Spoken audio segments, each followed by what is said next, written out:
আমার বঙ্গবন্ধু আমাকে শেখায় ন্যায্যতা, ধর্মনিরপেক্ষতা, আপোষহীনতা আর সাহসিকতা। 1972 সালের 8 জানুয়ারির কথা। বঙ্গবন্ধু তখন লন্ডনে। ব্রিটিশ প্রধানমন্ত্রী এডওয়ার্ড হিথ তার রাষ্ট্রীয় সফর সংক্ষিপ্ত করে লন্ডনে ফিরে এসেছেন। বিকেল 5টায় 10 নম্বর ডাউনিং স্ট্রিটে বঙ্গবন্ধুর সাথে বৈঠক শেষে বঙ্গবন্ধু যখন তার গাড়িতে উঠবেন, ব্রিটিশ প্রধানমন্ত্রী নিজে সে গাড়ির দরজা খুলে দিলেন। প্রথার বিরুদ্ধে তিনি কেন এই কাজ করলেন, সাংবাদিকদের প্রশ্নে তিনি উত্তরে বলেছিলেন, আমি জানি আমি কাকে সম্মান জানিয়েছি, আমি জানি কাকে কতটুকু সম্মান জানাতে হয়। তিনি কোনো সাধারণ মানুষ নন, তিনি একটি জাতিকে মুক্তিদাতা, এক মহান বীর। তাকে সম্মান জানাতে পেরে বরং আমরা সম্মানিত। একবার ভাবুন তো, যে ব্রিটিশরা আমাদের 200 বছর শাসন ও শোষণ করেছে, সেই ব্রিটিশ প্রধানমন্ত্রী যখন আমার নেতাকে নিয়ে এই সৌজন্যতা দেখায়, এই কথা বলে, তখন আমার বুকটা কতটা প্রশস্ত হয়।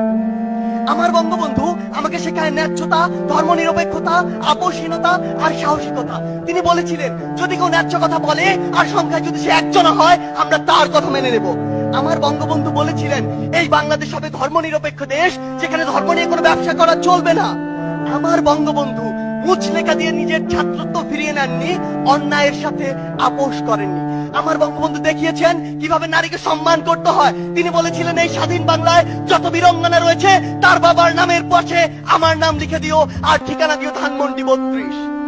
আমার বঙ্গবন্ধু আমাকে শেখায় কিভাবে বিচক্ষণ আর দূরদর্শী হতে হয়। 1968 সালে একটি সাক্ষাৎকারে তিনি বলেছিলেন, আওয়ামী লীগ দৃঢ়ভাবে সমাজতন্ত্র বিশ্বাসী। সেই সমাজতন্ত্র যা পৃথিবীর অন্যান্য দেশে রয়েছে তা নয়, বরং সেই সমাজতন্ত্র যে সমাজতন্ত্র এই দেশের মাটি, মানুষ আর আবহাওয়া চায়।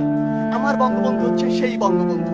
এমন হাজারো অনুসরণীয় ও অনুকরণীয় না বলা কথা আর গল্পের মধ্য দিয়ে বঙ্গবন্ধু হয়ে উঠেছেন আমার বঙ্গবন্ধু।